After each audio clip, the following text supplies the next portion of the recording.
Y la arena, se llenaba de arena, se levantaba la piedra, la arena caía y se iba levantando piedra. Y un bloque por minuto. Yo te digo lo que a mí me enseñaron en el cole. Claro. Sí, ¿verdad? Ya que sea verdad o mentira, eso es lo que me dijeron. Eso es lo que viene en todos los libros de texto, ¿no? Lo que pasa es que hay problemas, porque es que existe en la pirámide algo que la hace ser completamente distinta a todas las demás, y es el íntimo contacto que tienen muchísimos de sus bloques, ¿no? Como si quisieran haber intentado dar al monumento un carácter de absoluto hermetismo por cuestiones que se querían hacer dentro. Un ejemplo, en tu cuarto de baño, el alicatado siempre después de que la lechada. Hay que echar una lechada, ¿por qué? Porque en piezas pequeñitas, de 15 por 20 o algo así, siempre se queda 1 milímetro, 1,5 milímetros, 2 milímetros incluso entre una pieza y otra, ¿no? Entonces, no sé, si el solador te está cobrando 5.000 metros cuadrados, si tú le dices, por ejemplo, sí, pero es que yo quiero que me queden en íntimo contacto. Para eso usted va a necesitar 3 veces más de tiempo, y también muchas de las piezas va a tener que limarlas para que cuadren entre sí. Entonces, en vez de cobrarte 5, te va a cobrar 20 o 25 y va a durar muchísimo más tiempo. Ese problema también debió tenerlo el arquitecto de la Gran Pirámide, porque si era una tumba lo que querían hacer, ¿para qué ese sobreesfuerzo de tecnología y de tiempo, y supongo que económico también, para dotar este monumento con ese problema tan interesante de no poder meter un pelo? Cabe una posibilidad, que es que en contra de lo que nosotros imaginamos hoy no les costara ningún trabajo. Cabe la posibilidad de que su técnica fuera de tal categoría, de tal nivel, pero no en la época de que Keops. ese cortado y ese ajuste de las piedras en la Gran Pirámide, pues no representaron gran problema. Yo he hablado en muchas ocasiones de la locura de la piedra de nuestros antepasados. Cogían un bloque de 600 toneladas, lo tallaban, lo pulían, lo trasladaban, y a lo mejor la función que tenía era simplemente servir de cimiento o de basamento. Es absurdo, es disparatado. Lo normal es cortar esa pieza de 600 toneladas pues en 12 de 50 toneladas, que se habría trabajado más fácil.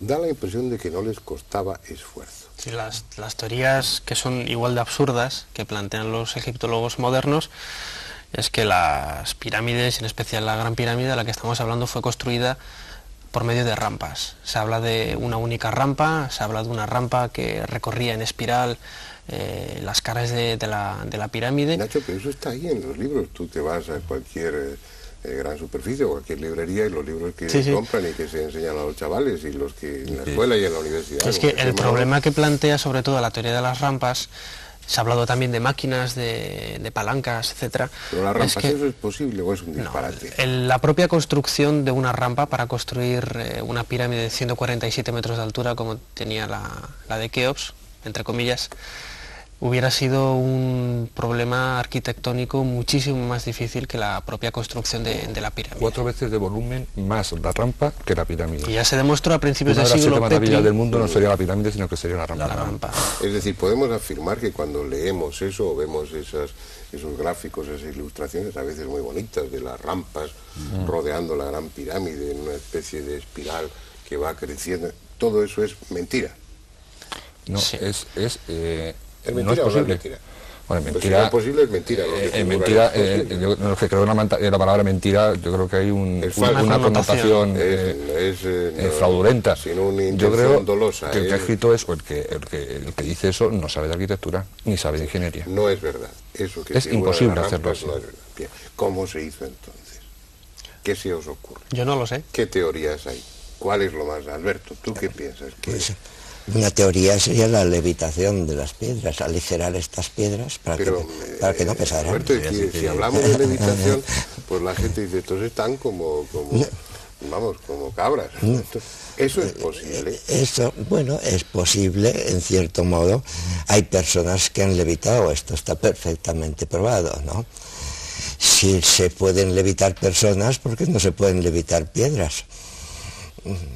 O sea, realmente una levitación es una formación de una fuerza antigravitatoria que hace que lo que debería atraerse hacia la Tierra, pues se separe de la Tierra sencillamente.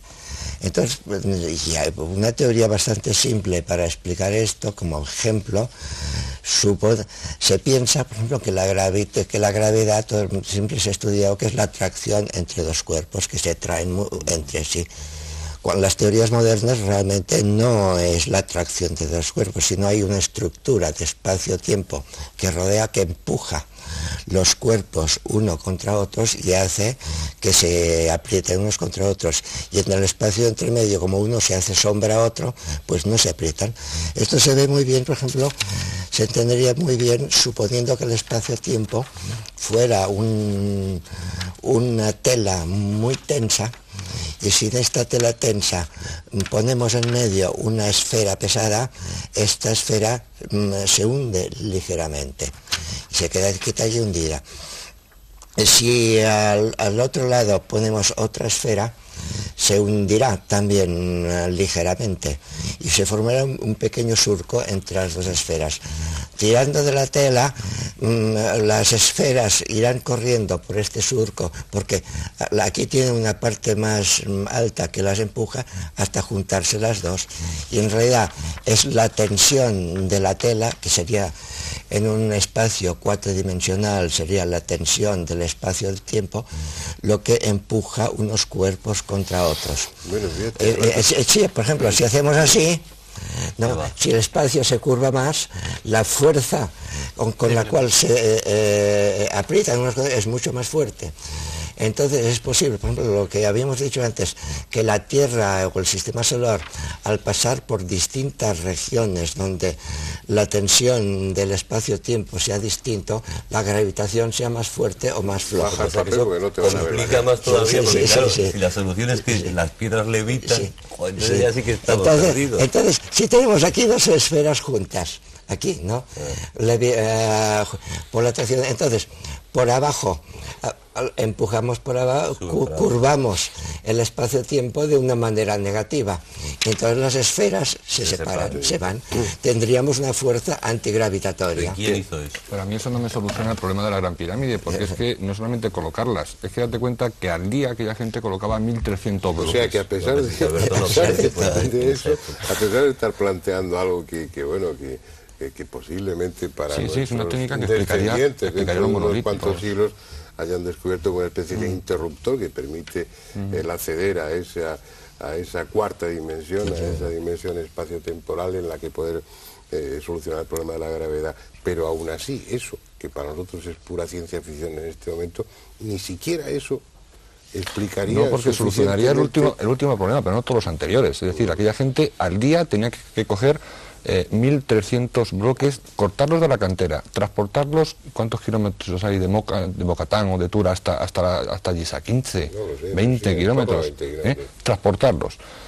Cruzar el Nilo, sin importarles de que hubiera crecidas o no hubiera crecidas. Pero es que si Subirlos, lo de la subirlos gravitación 1 y afecta kilómetro todo lo desde demás, el que Nilo van hasta volando arriba. las piedras. O sea, que ya lo último... Que no hubieran sido 20 años, aunque hubieran sido 200 años. pues sí, no sabemos Y cuándo. luego el tema de las medidas, la coincidencia y la Que orientación. hubiera cientos de levitadores, solo podría ser, ¿no? Pero es que Pero también bueno, no solamente sí, es sí. el problema de tallar los bloques, que bueno, que se puede hacer trasladar por levitación, ablandar la piedra, lo que sea. Luego el problema realmente es colocarlos con la precisión en la que están colocados. Claro. Que no estamos hablando de obreros estándar como nos quiere vender Zahi Hawass, el director de la meseta de Giza, que ha encontrado unas tumbas muy cerca de la Esfinge, que pretende dar a entender que son las tumbas de los constructores de las pirámides. Es que a mí eso me parece de caerse de espaldas. Una panadería que posiblemente hiciera 40 o 50 panes al día. Y con eso se alimentaban los 300.000 esclavos que comía muy poco, era gente. Queda muy bien. Bajos y cebollas. Va dando la impresión de que en efecto responde a una técnica que no tenía. De todos modos, la tecnología de la Gran Pirámide, no podemos separar, por ejemplo, la tecnología de Egipto de otras posibles tecnologías que hubiera en otros países como la India, ¿no? Si en la India ya está casi realmente bastante probado que pudo haber, por ejemplo, aeronaves hace 10 o 12.000 años, ¿no? Porque los textos que se han descubierto son descripciones exactísimas, minuciosísimas, ¿no? Incluso del pilotaje de naves, de cómo funciona, de las maniobras que hay que hacer, de los peligros, de la comida de los pilotos, de los trajes de los pilotos, tácticas de combate, todo, y en libros escritos un libro, Vimanika Shastra, que precisamente significa